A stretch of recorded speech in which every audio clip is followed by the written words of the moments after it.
família cristã católica. A mim foi convidado para conversar com você nesse momento, partilhar um pouco a minha ideia, o que eu entendo como missão da família cristã católica. Meu nome é irmão Alexandre Lucena Lobo, sou irmão marista, consagrado, professor, psicólogo, trabalho com a educação desde que sou criança. E é com muita alegria que partilho um pouco esse momento com vocês, a pedido de alguns casais. Quando a gente pensa em família cristã católica, a primeira grande ideia é dom e missão. Dom, porque é um presente de Deus ser família.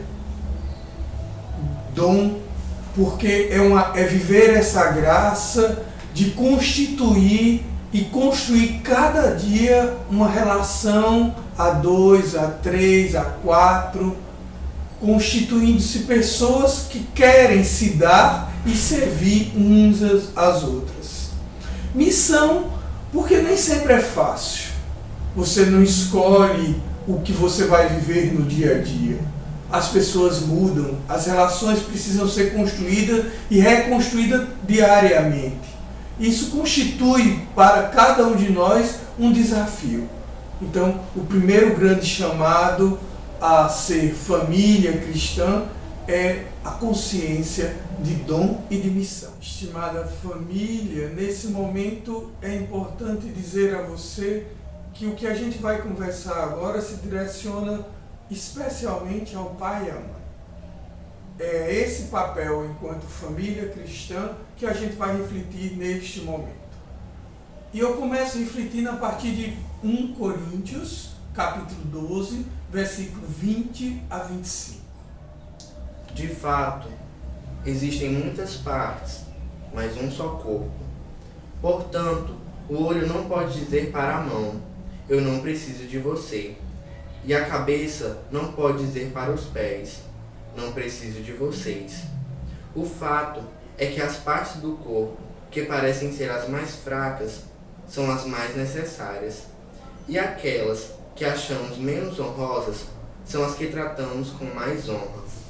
E as partes que parecem ser feias recebem um cuidado especial, que as outras mais bonitas não precisam. Foi assim que Deus fez o corpo, dando mais honra às partes menos honrosas. Desse modo, não existe divisão no corpo, mas todas as suas partes têm o mesmo interesse, umas pelas outras. E esse é o princípio de tudo. Na igreja, na sociedade, temos papéis e a gente precisa ter consciência disso. Enquanto pais cristãos, a sua missão é ser pai e ser mãe. Não estamos como missão de ser amigos dos nossos filhos. Não estamos aqui para ser colega dos nossos filhos, companheiros dos nossos filhos. Não, essa não é a sua missão enquanto pai e mãe. A sua missão é ser pai e mãe. Esse é o seu papel na sociedade, esse é o seu papel enquanto igreja, enquanto pais cristãos. E é nisso que é importante a gente ter consciência, porque é disso que seu filho precisa, de um pai e de uma mãe, que sejam pessoas que tragam a eles referenciais, que tragam para eles valores, que mostrem para ele o que ele tem que fazer enquanto filho, enquanto responsabilidades, enquanto papel social. Isso é fundamental, ter claro na sua relação com o filho, que pode ser e deve ser carinhosa, amorosa, que deve acompanhar o filho, que deve estar junto, mas tendo claro a sua consciência de que seu papel é ser pai e mãe, e não amigo dos seus filhos. O segundo ponto, também importantíssimo, a gente vai se inspirar em Efésios capítulo 6, versículo 1 a 4. Filhos, o dever cristão de vocês é obedecer a seu pai e a sua mãe, por isso é certo. Como dizem as Escrituras, respeite o seu pai e a sua mãe. E esse é o primeiro mandamento que tem uma promessa, a qual é: faça isso a fim de que tudo corra bem para você, e você viva muito tempo na terra. Pais, não tratem seus filhos de um jeito que faça com que eles fiquem irritados. Pelo contrário, vocês devem criá-los com a disciplina e os ensinamentos cristãos. Inspirados em Efésios, a gente vem para o segundo elemento. Tendo claro o nosso papel, como vamos vivenciar esse papel? Quais são os elementos que eu, como pai e mãe, vou ter que ter para constituir essa minha relação com meus filhos, com minha filha, com meu filho, independente da faixa etária? E aí vem o primeiro elemento que Efésios já nos traz, que é essa relação que se constitui no respeito, na clareza do papel que você tem, mas esse papel que se dá constituindo, né, através do exemplo. E isso é bacana, porque quando Efésios diz, não haja de forma a irritar seus filhos, é irritar no sentido de você não ser coerente com aquilo que você diz, não ser coerente com os seus valores, não ser coerente com aquilo que você é enquanto pai e mãe. Porque isso irrita os filhos. Por mais que os filhos se zanguem, sejam rebeldes, mas eles precisam do pai, da mãe, que digam a eles o que eles têm que fazer. E têm que fazer, e aí devem criá-los com a disciplina e os ensinamentos cristãos. E nessa perspectiva de Efésios, a gente traz um elemento que é fundamental, o respeito. Porque sem o respeito, essa relação vai ser fragmentada, vai ser destituída. E uma relação fragmentada e destituída, ela não vai gerar o amor. Para que seu filho possa lhe amar, você tem que garantir nele a constituição dos valores. E entre eles, a questão do respeito. Mas o terceiro ponto também fundamental nessa nossa reflexão é a convicção que não estamos sozinhos nessa missão. É a convicção que esse dom de Deus nos é preenchido da graça dele. E nos preenchendo com essa graça dele, nós confiamos no que fazemos. Nós acreditamos que através de nossas atitudes de amor, de doação, de serviço aos nossos filhos, nós temos a convicção de que Deus está presente. Como nos diz a palavra de Deus em Romanos 8, versículo 38 a 39. Eu tenho a certeza de que nada pode nos separar do amor de Deus, nem a morte, nem a vida, nem os anjos, nem outras autoridades ou poderes celestiais, nem o presente, nem o futuro, nem o mundo lá de cima, nem o mundo lá de baixo. Em todo o universo, não há nada que possa nos separar do amor de Deus, que é nosso por meio de Cristo Jesus, o nosso Senhor. Nós vivemos como famílias hoje, famílias cristãs, um mundo muito desafiador, onde as relações elas são rompidas para vivermos uma interação de consumo. Eu não posso chamar de relação humana, mas interação de consumo, onde o outro vale enquanto me serve, enquanto o outro vale, enquanto o outro tem para me dar.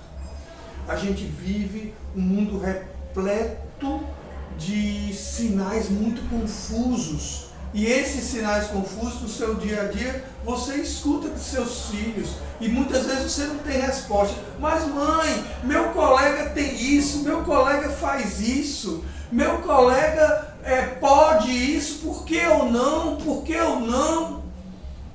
E isso muitas vezes, você como família cristã fica se perguntando, devo, não devo?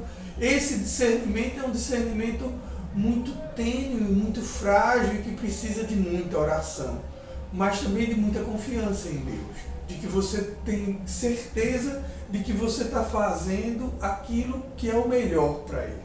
A gente vive um mundo que, como diz Bauman, um mundo repleto de sinais confusos que muda com rapidez e imprevista e que emerge o individualismo, a fluidez e a efemeridade das relações.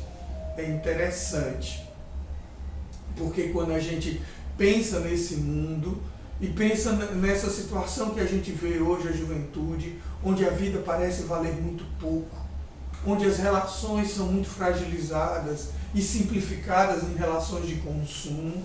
O nosso desafio é construir com os nossos filhos, com a nossa família, uma relação duradoura, uma relação que se constrói, que se entende que o outro é diferente, que se entende que o outro pode errar, que se entende que nem sempre o outro tem algo para me dar, mas às vezes sou eu que tenho que dar ao outro, e vice-versa. Essa relação que vai sendo construída e constituída, e construída na certeza do amor de Deus. Isso é tão bacana, né? A certeza de que essa relação e essa família, ela não vive sozinha, ela vive movida também, cheia de sentido, com esse amor de Deus, que nos provoca, que nos estimula, que nos faz melhor, que nos faz diante da queda sempre se levantar, porque no mundo sem sentido e fragmentado, a queda, o fracasso, né, os momentos difíceis, eles perdem horizonte, porque os horizontes estão muito ligados a coisas, a sentimentos, a situações imediatas, de prazeres imediatos, e quando isso se quebra, parece que o mundo todo vai embora. Mas para nós, enquanto família cristã, a gente se educa dizendo que tudo isso pode ser até interessante e importante, mas o essencial é a lei, é a confiança de que nós somos movidos por uma esperança maior e, sobretudo, por um amor maior que vem do transcendente. Claro que como casal cristão, diante de tantos desafios, primeiro da clareza de papel de que você é pai e mãe, e seu filho é filho. Segundo, que essa relação precisa ser construída em cima de valores. E entre os valores, o respeito, para se constituir uma relação de amor, que não é sentimento, mas atitude diária. Por fim, a certeza que a gente não está sozinho. Enquanto família, enquanto dom de Deus que se vive, a gente tem a certeza da presença e do amor de Deus. Mas nada disso se faz de forma muito simples, muito pelo contrário. O próprio Cristo nos diz em Lucas capítulo 9, versículo 23, que a gente tem que pegar a cruz cada dia. Quem quer vir após mim, renegue-se a si mesmo, tome cada dia sua cruz e siga-me. Essa cruz de cada dia que a gente tem a convicção que a gente vai viver. A cruz de cada dia para nós, para vocês, enquanto família, é exatamente as incertezas. É não saber o que é que vai acontecer daqui a pouco, mas é saber que tem algo para se fazer. É saber que você tem uma missão. E enquanto missão você é feliz, porque você está inteiro nessa missão. Está inteiro nessa vontade de servir, de fazer algo diferente nesse mundo. Porque você tem consciência que enquanto cristão, o teu Deus não te promete coisas. O teu Deus te promete cruz. Pega a tua cruz cada dia. E é pegando a tua cruz cada dia, assumindo essa cruz cada dia, que você vai fazer diferença no seu lar, com sua família, com os seus filhos. E vai ajudá-los a entender que a vida tem frustrações, que a vida tem limites, que a vida exige disciplina. E isso se faz cotidianamente, com esforço, com dedicação, de quem sabe aonde quer chegar e o que quer viver, e viver por inteiro. Essa certeza de nós cristãos, de quem não tem medo da cruz, mas que faz da cruz um caminho, uma passagem para se chegar à vida, e a vida em plenitude, porque é essa vida em plenitude que Deus nos oferece, mas nos oferece a partir do cotidiano da cruz, que pode ser a educação dos limites, a educação dos nãos, a educação das frustrações e de saber que a vida é assim e que existe esforço para se alcançar os seus objetivos. Nesse sentido, para nos animar, para nos preencher, é sempre bom voltar ao nosso referencial máximo, que é essa relação que nasce, parte e vive a partir do amor de Deus, como nos traz a primeira carta de João, capítulo 4, versículo 11 a 13. Amigos, se foi assim que Deus nos amou, então nos devemos nos amar uns aos outros. Nunca ninguém viu Deus. Se nos amamos uns aos outros, Deus vive unido conosco. E o seu amor enche completamente o nosso coração. A razão por que podemos ter a certeza de que vivemos unidos com Deus e de que Ele vive unido conosco é esta: Ele nos deu seu Espírito, e nós vimos e anunciamos aos outros que o Pai enviou o Filho para ser o seu Salvador do mundo. E é nessa perspectiva desse amor de Deus que a gente tem que se deixar conduzir na nossa própria humanidade.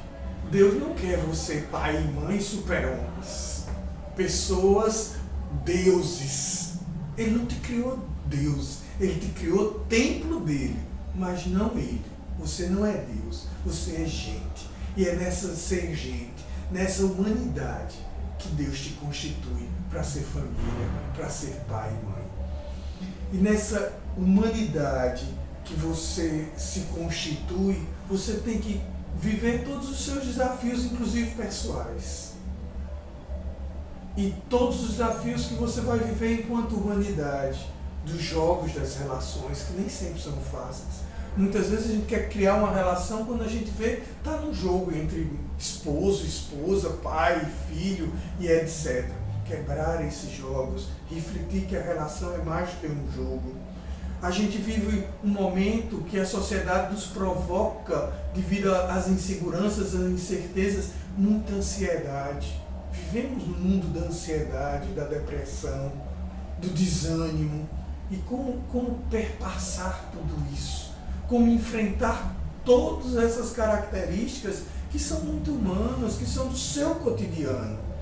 E é nesse cotidiano da ansiedade, nesse cotidiano da depressão, das incertezas, dos riscos que você vê e se apavora, seu filho caminhando dessas praças que estão aí. Às vezes ele está dentro do quarto e está lá no mundo inteiro se arriscando em relações perigosíssimas. E você também, muitas vezes, quantos pais e mães que eu conheço que se deixam conduzir, mesmo cristãos, pela pornografia, não é?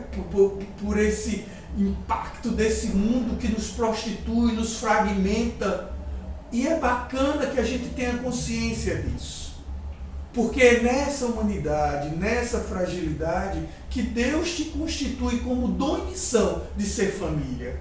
É nessa humanidade que Deus te constitui para viver este mundo, que muitas vezes gera riscos, gera dificuldades, mas é nessa humanidade que você tem que se encontrar no amor de Deus.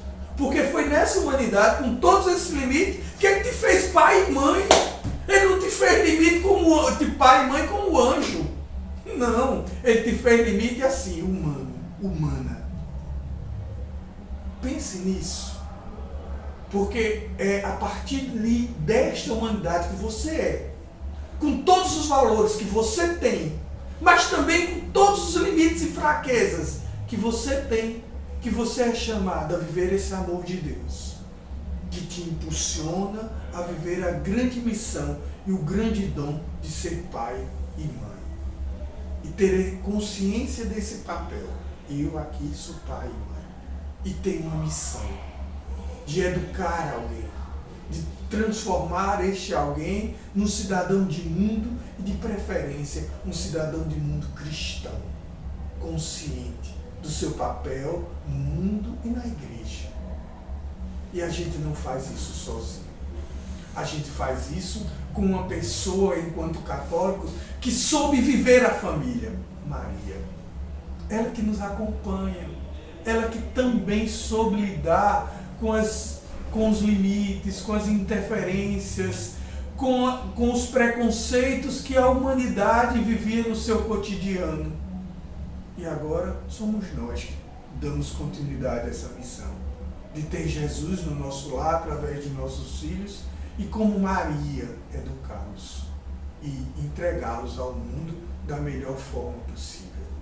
Pense nisso, pai. Pense nisso, mãe. Porque é essa a sua missão. E é isso que a gente, nesse momento, traz como reflexão. Espero ter ajudado a gente a pensar em como ser e se posicionar enquanto pais, irmãos e mães cristãos católicos. Obrigado.